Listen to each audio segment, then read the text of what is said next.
Lo invito a que vaya a Hechos capítulo 19.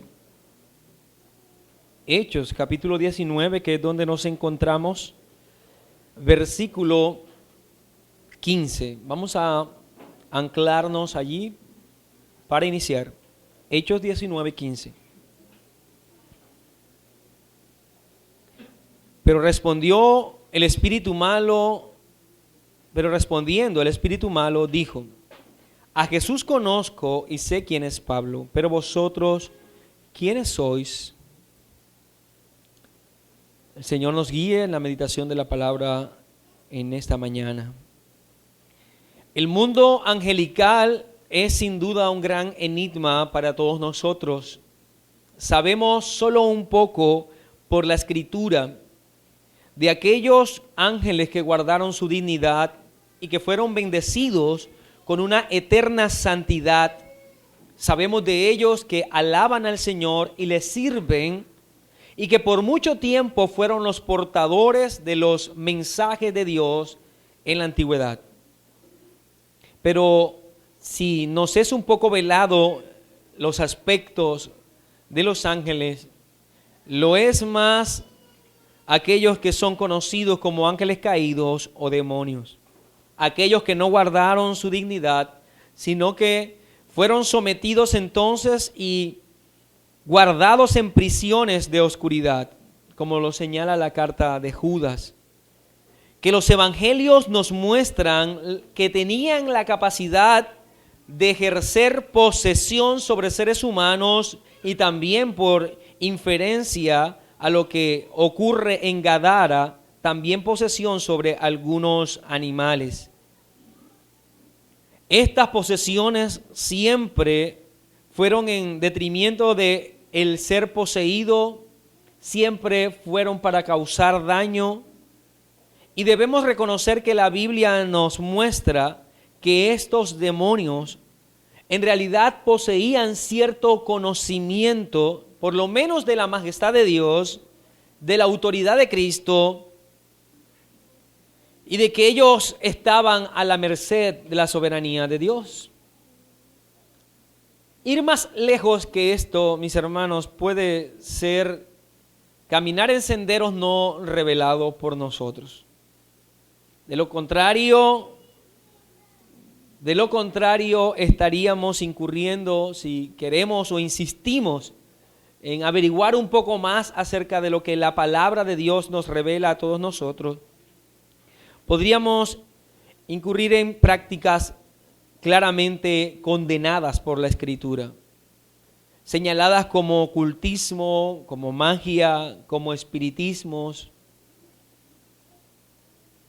Podemos decir que si echamos un vistazo a las iglesias el día de hoy, a muchas congregaciones el día de hoy, aquello que es narrado por Lucas es lo que aparentemente ocurre en muchas congregaciones.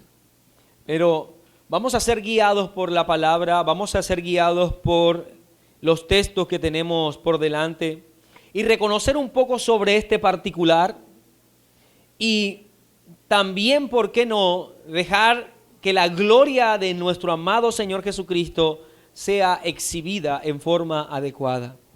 Así que, mis hermanos, vamos a adentrarnos en este sermón que le he puesto como título El poderoso nombre.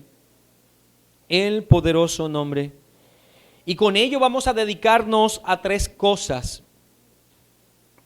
Número uno, vamos a analizar un poco la demostración del poder que es descrita en el texto. La demostración del poder que es descrita en el texto. Número dos, vamos a reconocer también cómo este poder no está presente o disponible para todos. Cómo este poder no está presente o disponible para todos. Y número tres, terminaremos hablando del propósito de la presencia de este poder.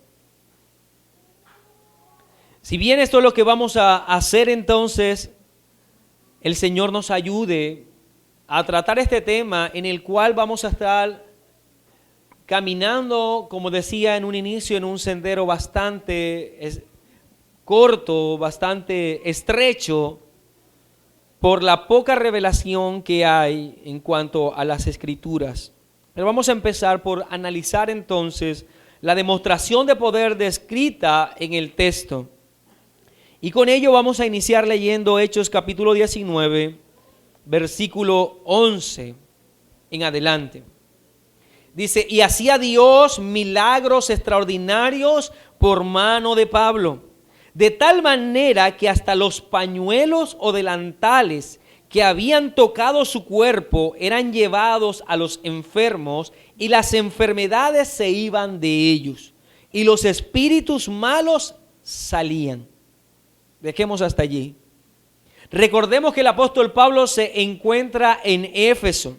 El evangelio es predicado por un poco más de 2 años en aquella ciudad. La iglesia local crecía y el Espíritu estaba evidenciando que se estaba extendiendo el reino de los cielos en medio de ello. Ahora Lucas hace una descripción de unos sucesos que nos llenan a nosotros de asombro.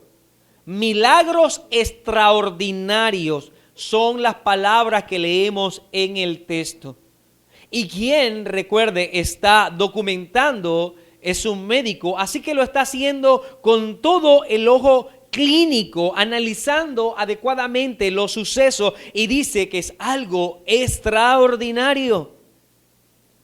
Para describir un poco el nivel de esos milagros, porque fueron muchos, pero él cita algo como para que nosotros nos demos una idea de lo que está ocurriendo en ese lugar. El ejemplo es que los pañuelos que habían entrado en contacto con Pablo eran enviados a los enfermos y a los endemoniados. Y cuando estos enfermos endemoniados también tocaban entonces los pañuelos,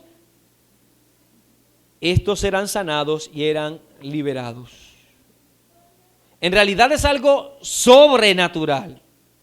Lo narrado aquí es algo que nuestra mente no puede llegar a comprender desde lo que nosotros entendemos como algo natural. Ahora muchos han tomado estos textos para darse a la tarea de improvisar nuevas fórmulas milagrosas.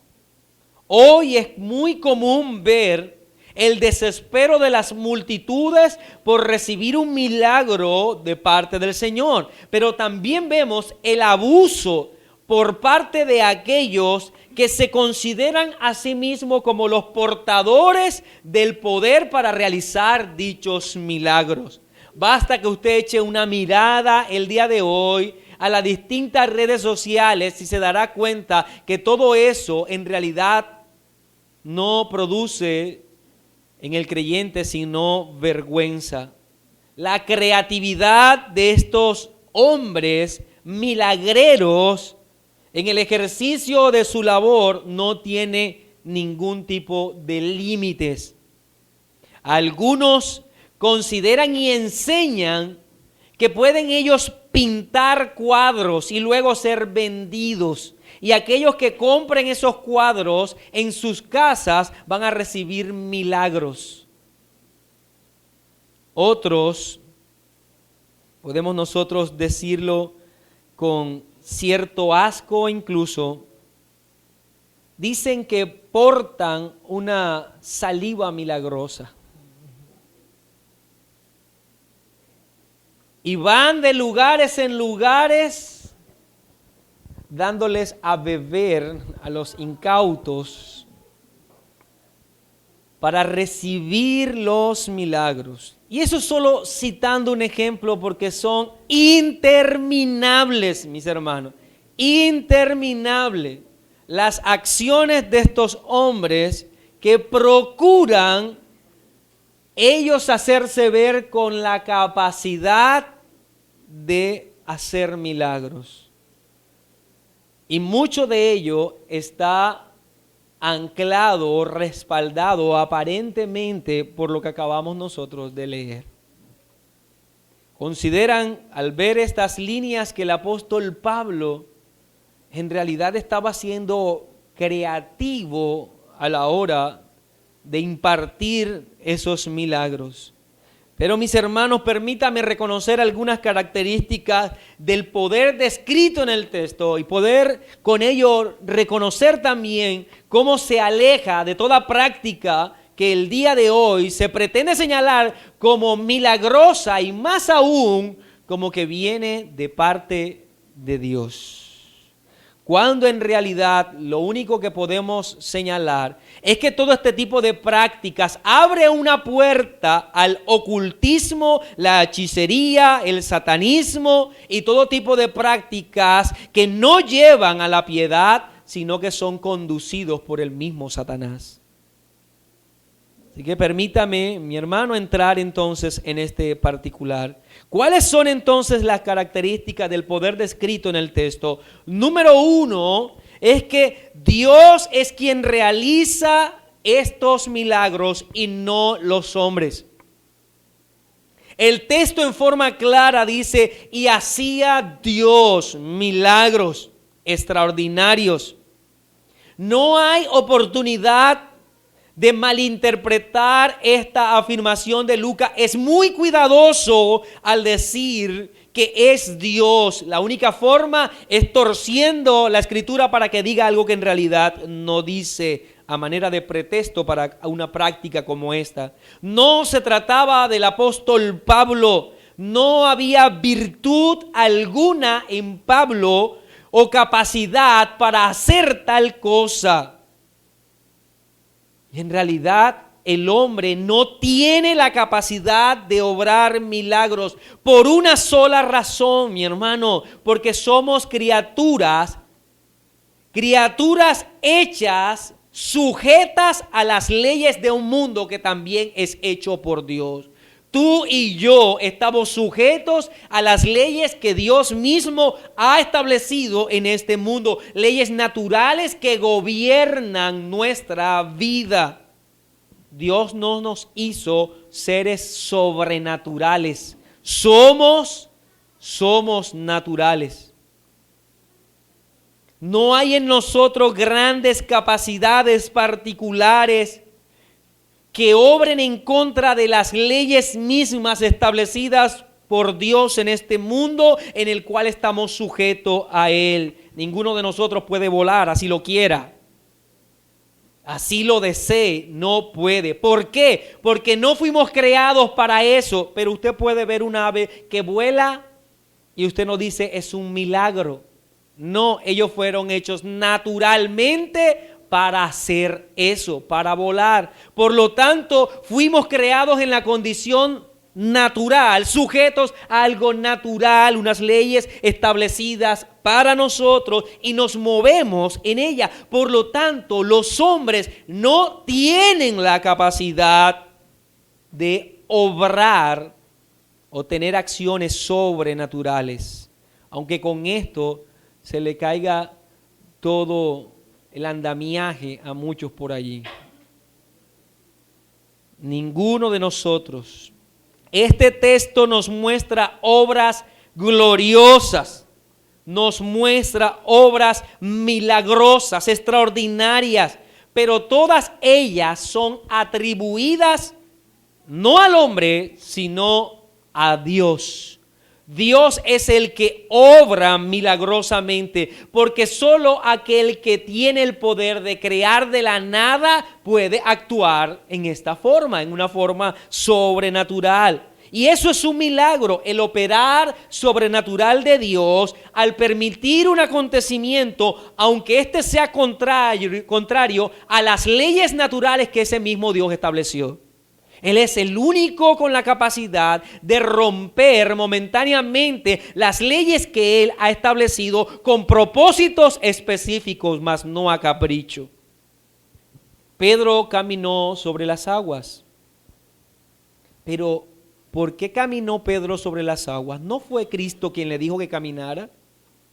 Entonces no era la superfe de Pedro, sino la capacidad de Dios, de Cristo, en ordenarle a Pedro. Pedro sabía muy bien que él no podía hacer eso porque era pescador. Por eso le dice claramente a Cristo, si tú lo dices, yo camino. No por Pedro, sino por aquel que estaba ordenándole a Pedro caminar. 5 panes y 2 peces alimentaron 5,000 personas y sobraron 12 cestas llenas. El agua se convirtió en el mejor vino que ha podido existir. Todo esto no es otra cosa sino un operar sobrenatural por Dios, pero dirigido por aquel que tiene la capacidad de crear, de hacer, de obrar sobrenaturalmente.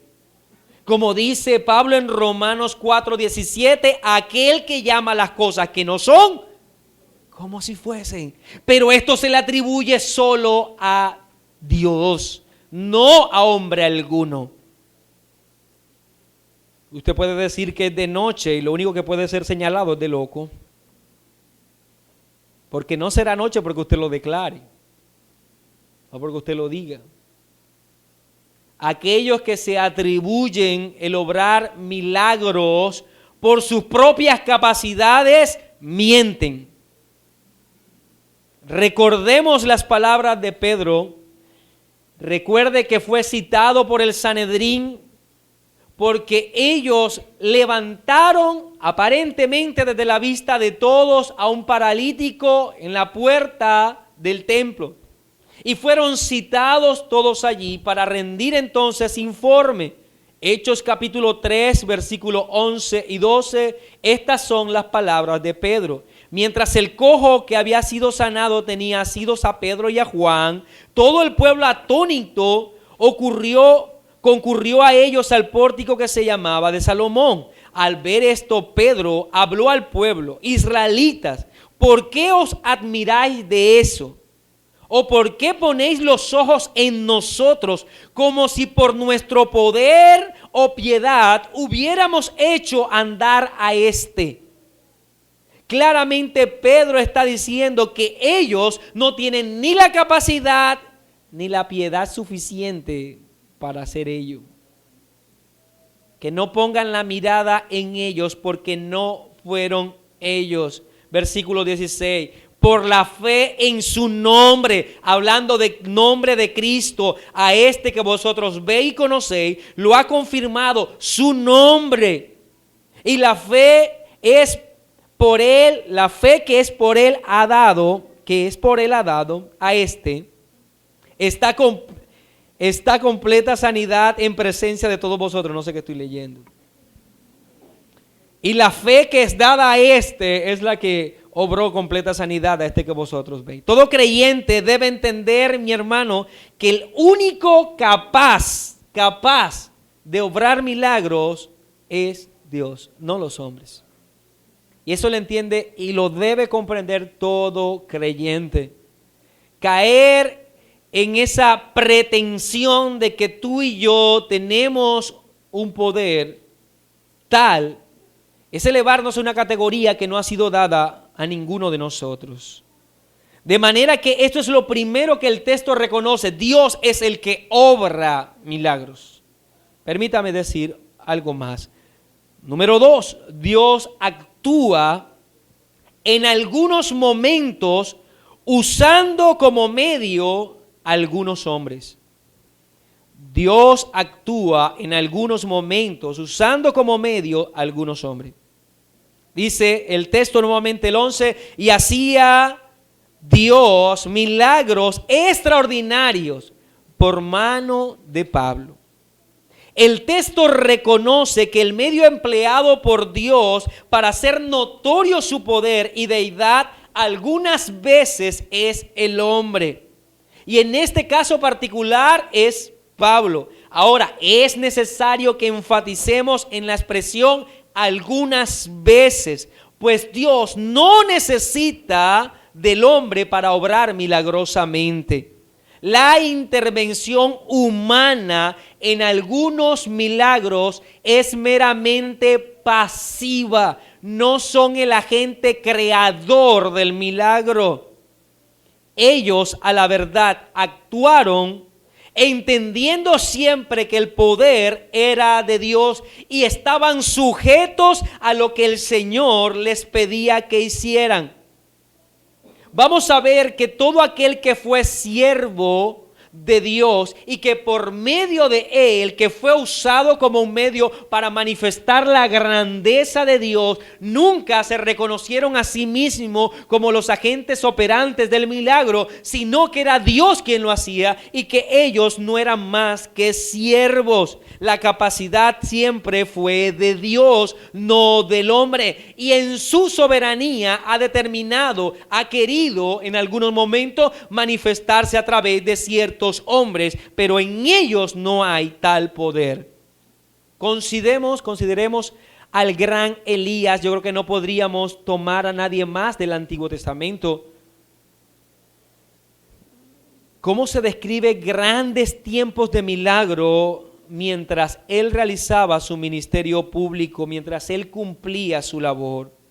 Recordemos particularmente una, o por no decir uno de los momentos de hazañas más grandes que podemos ver en el Antiguo Testamento por parte de este profeta.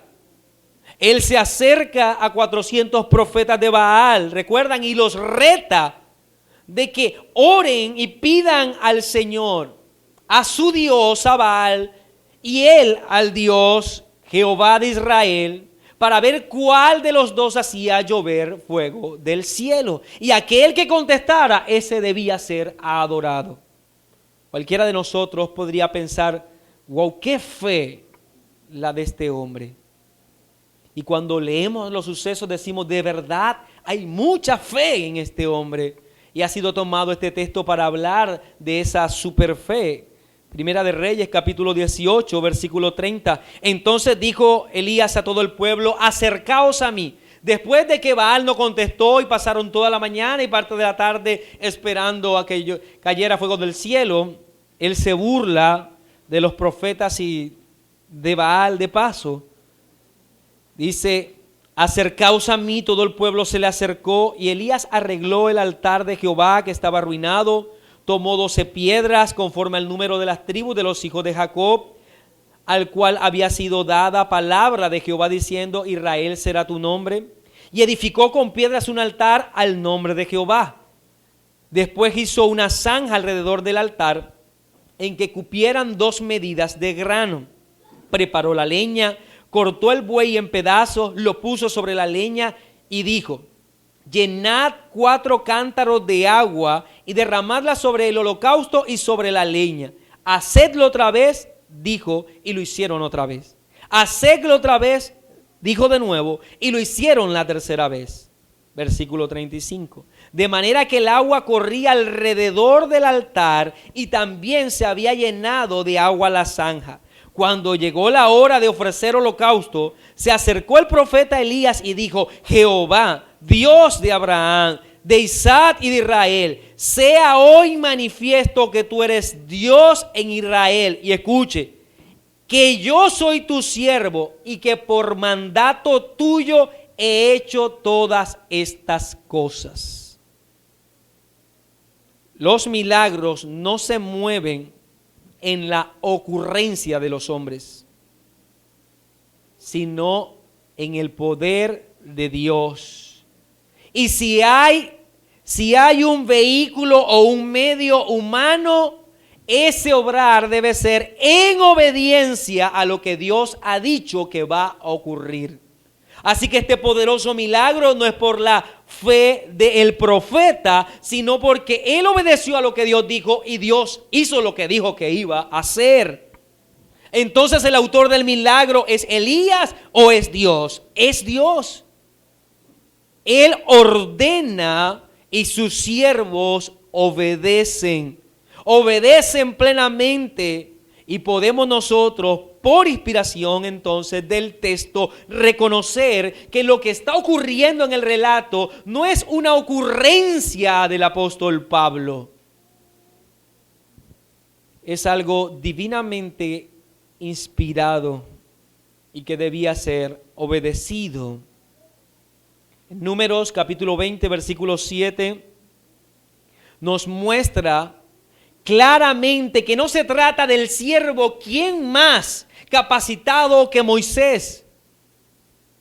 Que también podríamos decir que es el representante de la primera dispensación de milagros en la Escritura. Pero leemos en número 27, y Jehová dijo a Moisés: toma la vara y reúne a la congregación, tú con tu hermano Aarón, y hablad a la peña a la vista de ellos. Ella dará su agua, así sacarás para ellos agua de la peña, y darás de beber a la congregación y a sus bestias. Entonces Moisés tomó la vara delante de Jehová, como él le mandó. Reunieron Moisés y Aarón a la congregación delante de la peña, y él les dijo: oíd ahora, rebeldes. Escuchen la pregunta de Moisés: ¿haremos salir agua de esta peña vosotros? Para vosotros, haremos salir agua de esta peña para vosotros. Y alzando su mano, Moisés golpeó la peña con su vara 2 veces. Brotó agua en abundancia, y bebió la congregación y sus bestias. Pero Jehová dijo a Moisés y a Aarón: por cuanto no creísteis en mí para santificarme delante de los hijos de Israel, por tanto no entraréis con esta congregación en la tierra que les he dado. El fiel Moisés. Y recuerde que no era la primera vez que se hacía esto. Y él llegó a ese lugar pensando que podía hacer lo mismo, que podía desobedecer a Dios, e incluso que él podía hacer brotar agua de la peña. Pero el hombre no lo puede hacer. Y claramente Moisés lo entendería, negándosele la entrada a la tierra prometida.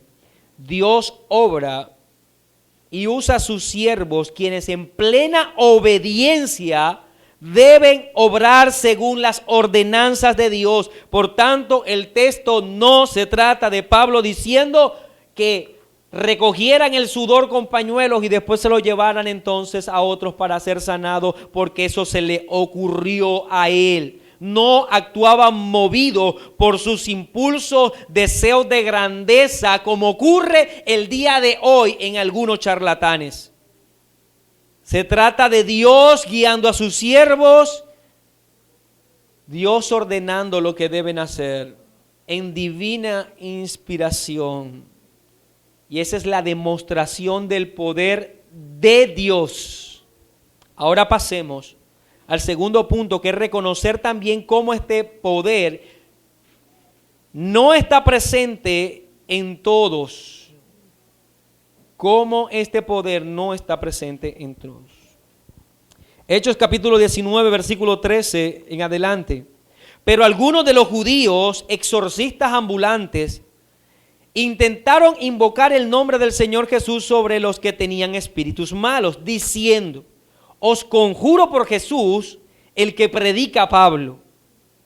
Había 7 hijos de un tal Exeba, judío, jefe de los sacerdotes, que hacían esto. Pero respondiendo el espíritu malo dijo: a Jesús conozco y sé quién es Pablo, pero vosotros, ¿quiénes sois?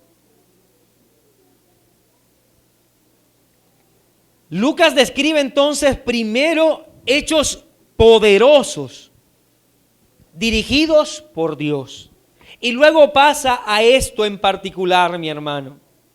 Estos judíos, y eso era muy habitual en medio de ellos, tenían la particularidad de creer que por ser parte del pueblo descendiente de Abraham, ellos eran dotados con la capacidad innata por Dios para realizar exorcismos. Ellos creían que podían hacerlo. Y de hecho, vamos a encontrar que nuestro Señor Jesucristo muchas veces evidenció que dentro de los judíos había muchos exorcistas. En Mateo capítulo 12, versículo 27. El Señor dijo: y si yo echo fuera los demonios por Beelzebú, ¿por quién los echan vuestros hijos? Por tanto, ellos serán vuestros jueces. Por lo tanto, en Éfeso había un judío en particular considerado jefe de los sacerdotes que tenía 7 hijos. Y al parecer, él junto a sus hijos se dedicaban al exorcismo. Es más, el texto dice que eran exorcistas ambulantes. Se trataba de hombres que viajaban por los pueblos asegurando que tenían el poder de liberar a los poseídos de todos sus espíritus, y todo esto lo hacían en medio de campañas públicas que traían grande ganancia a sus vidas. Ahora, no porque ocurrieran en realidad las liberaciones, sino porque en medio de estos pueblos era muy fácil darse al misticismo. Ellos se aprovechaban entonces de todo esto y viajaban de ciudad en ciudad diciendo que liberaban a las personas de sus espíritus. Cualquier parecido a la realidad, mis hermanos, no es sino el mismo pecado. Esceva, como los magos de la época querían y tenían que citar y pretendían, enseñaban que había una cantidad de fórmulas mágicas que al momento de ser pronunciadas, nada más por el hecho de ser pronunciadas, el poder se manifestaba. Y al parecer estos exorcistas se percataron que Pablo, a la vista de ello, tenía una fórmula mágica. También tenía una declaración, una expresión en la que se mostraba el poder, el milagro y la liberación. Entonces, por parte de Pablo, estaban asociados al nombre del Señor Jesucristo. Por lo tanto, vieron esto como una oportunidad de tomar una nueva fórmula, de tomar una nueva declaración, palabras para liberar a otros. Vieron estos como un conjuro. Repetir una palabra considerando que la mera declaración ya iba a demostrar poder. Y no es sino sortilegio y misticismo. Pero no es eso lo que vemos el día de hoy, que se ha tomado declaraciones, expresiones en la Biblia como una oportunidad para luego citarlas y ver el poder en acción. ¿Cuántos no oímos citar la sangre de Cristo tiene poder? Y considerar que solamente con decir eso, todo tipo de oposición demoníaca saldrá de los lugares, de las casas, de las finanzas y demás. Como ordenarle a la enfermedad que en el nombre del Señor salga y se vaya y libere a una persona solo por decir la sangre de Cristo o el nombre del Señor, ya eso va a ocurrir. Aquellos que caen en esa práctica, en realidad no son sino seguidores de Esceva, pensando que podía entonces declarar y el poder entraría en acción. Conjuros como los brujos y magos, que al decir una palabra, abracadabra, ya ocurrirá inmediatamente en forma mágica y cumplirá sus propósitos. Ellos se acercaron a un endemoniado diciendo: os conjuro por Jesús, el que predica Pablo. Con esta afirmación, estos hombres estaban reconociendo dos cosas. Número uno, que no conocían al Señor. Estaban reconociendo que no conocían al Señor. Por Jesús, el que predica Pablo. Para ellos, el nombre que estaban citando es su conjuro, mas no conocían en realidad a ese hombre. No conocían a aquel que predicaba Pablo. No era conocido por ellos. No sabían quién era, no se sometieron a él, no habían sido transformados por sus palabras y su obra, no fueron regenerados por su Santo Espíritu, no había nada del Señor en ellos, solo era alguien que era predicado y que servía como una oportunidad para sacar provecho de los demás.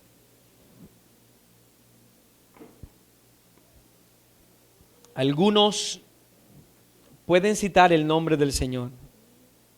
Algunos pueden citar textos bíblicos.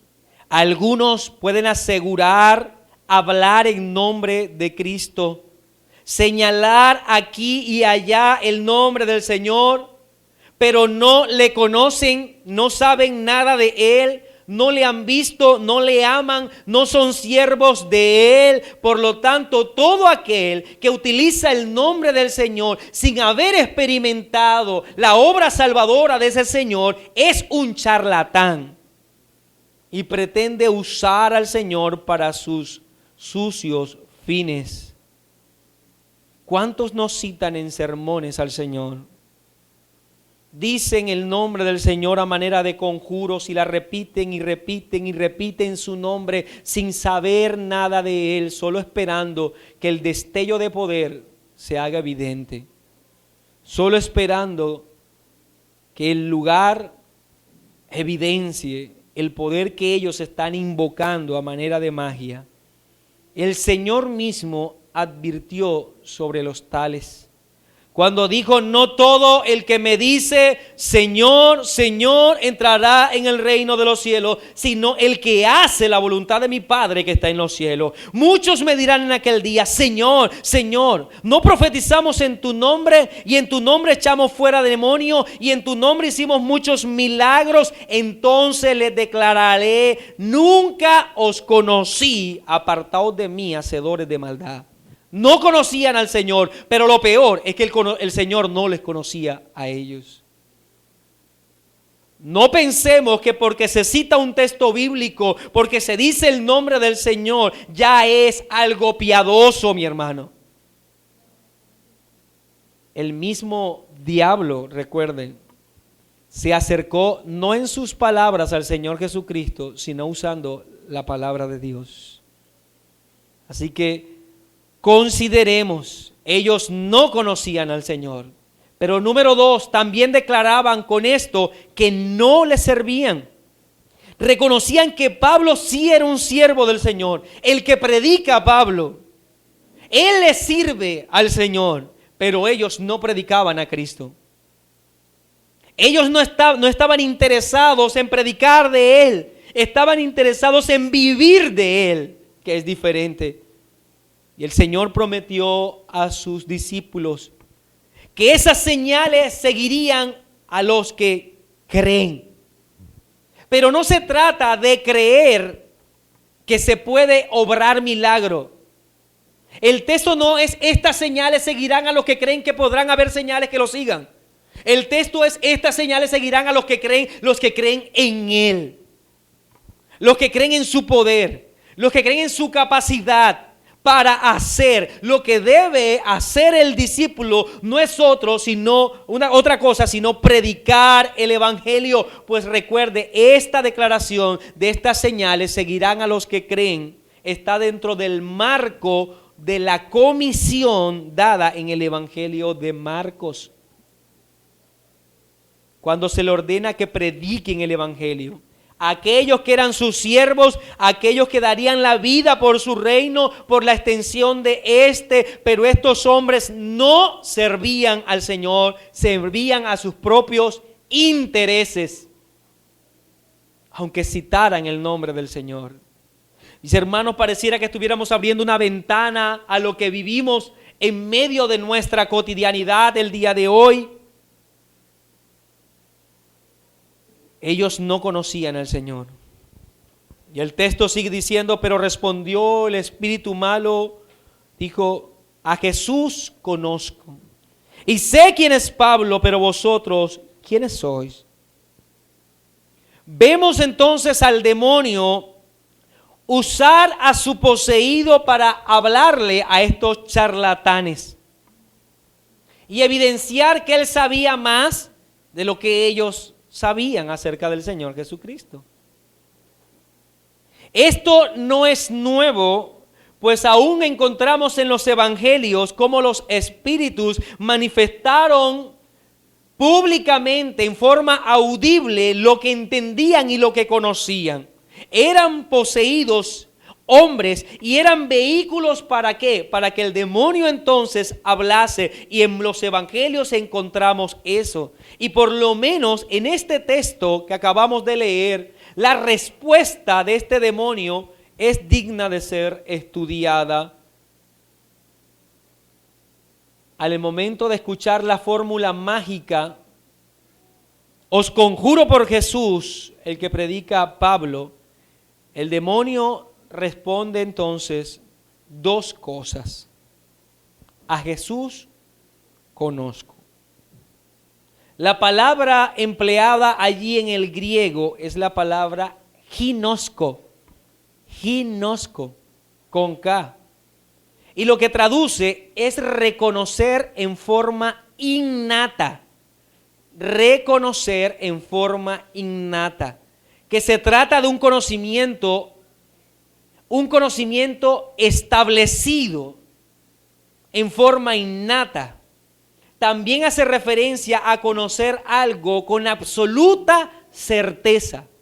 Por lo tanto, lo que está diciendo el demonio es que claramente conocía al Señor, que lo había conocido y que lo conoce de siempre, que no hay duda para el demonio quién es el Señor, que no ha pasado un solo instante en que él no sepa quién es el Señor, que siempre le conoció, es lo que quiere decir el demonio.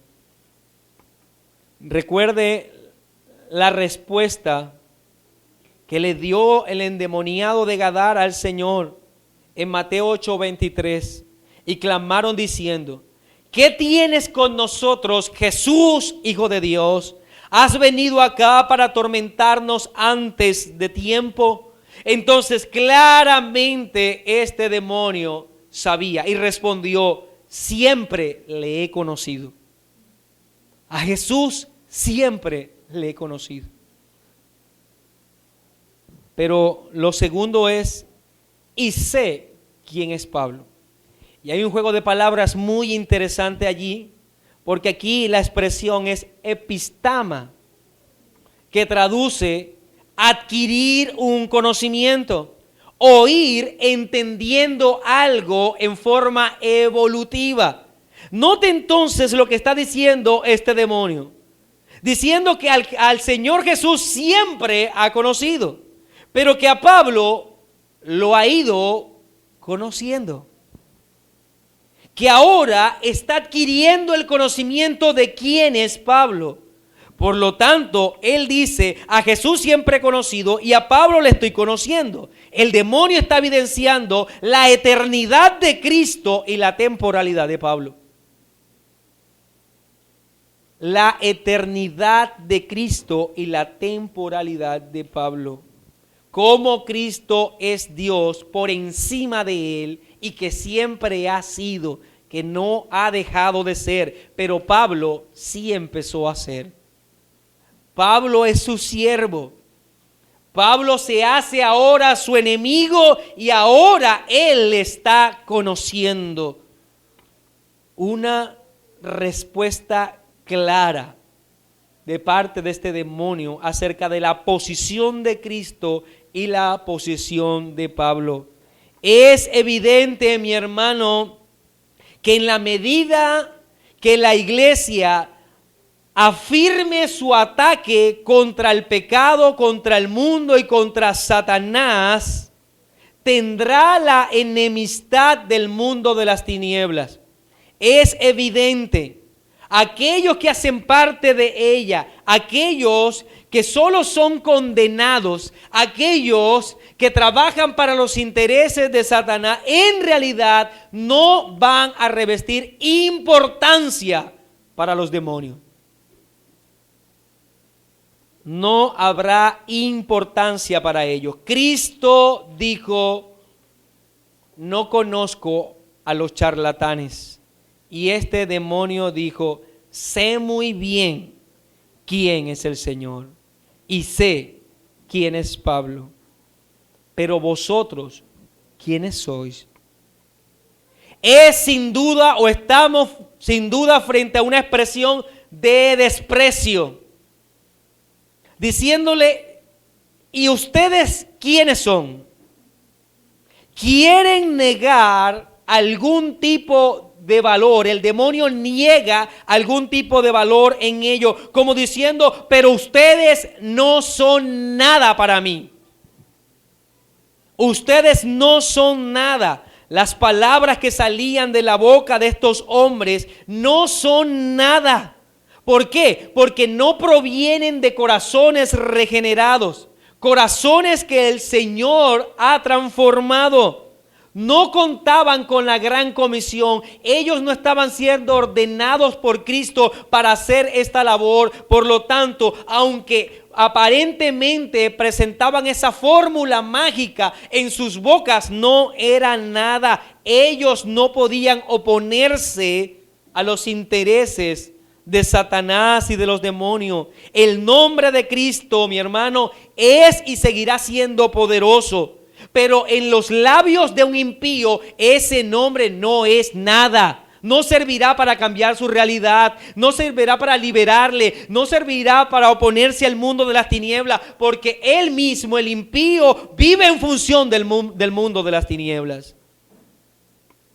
Hacer algo en ese poderoso nombre requiere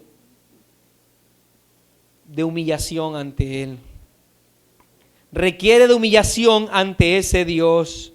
El hombre en quien estaba el espíritu malo, saltando sobre ellos y dominándolos, pudo más que ellos, de tal manera que huyeron de aquella casa desnudos y heridos. Así que no solamente fue una clase de teología para estos hombres, sino que también quiso darle su merecido por colocarse en una posición que no debían. Hermanos, de manera que el texto nos muestra una clara evidencia de un poder dirigido por Dios y también nos muestra cómo este poder no está en todos los hombres. No se trata de fórmulas mágicas, no se trata de recitar al Señor y su sangre o su poder o su nombre como algo mágico. Número 3, y con esto termino, el propósito de la presencia de dicho poder. Después de la golpiza que se le dio a estos hombres, esto fue notorio a todos los que habitaban en Éfeso, así judíos como griegos, y tuvieron temor todos ellos, y era glorificado el nombre del Señor Jesús.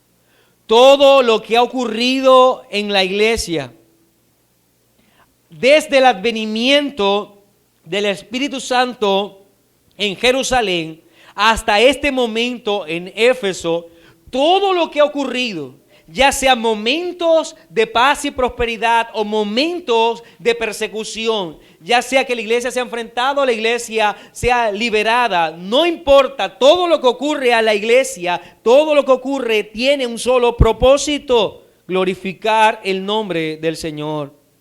No habrá hombre o demonio que pueda oponerse a ese poderoso nombre, mi hermano. Pero tú y yo, recordemos, no hacemos nada. El Señor es el que lo hace todo. Es su poder y Él hará que su reino se extienda. Filipenses capítulo 2, versículo 10 y 11. Para que en el nombre de Jesús se doble toda rodilla de lo que está en los cielos y en la tierra y debajo de la tierra, y toda lengua confiese que Jesucristo es el Señor, para gloria de Dios Padre.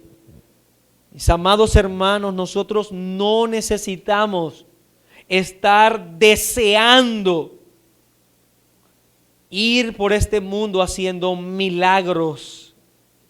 lo que debe desear el pueblo de Dios es cumplir con la misión que se le ha sido encomendada: predicar el Evangelio.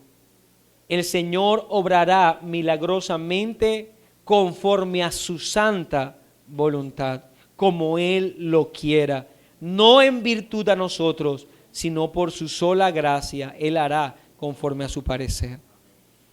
Vamos a colocarnos en pie y vamos a orar.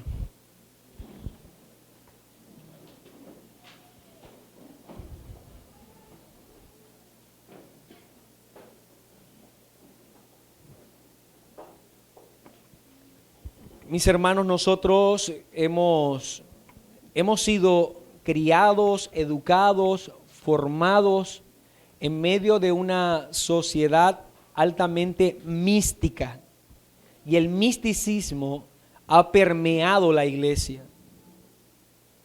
En las congregaciones encontramos todo tipo de prácticas que no son bíblicas. Por eso debemos ajustarnos a la palabra y darle gracias al Señor a que Él agudice nuestra mente a la verdad declarada en ella. El único poderoso es Dios. Nosotros solamente somos siervos inútiles que se nos ha encomendado una tarea, y más que eso no haremos, no podemos hacer. Así que demos gracias al Señor.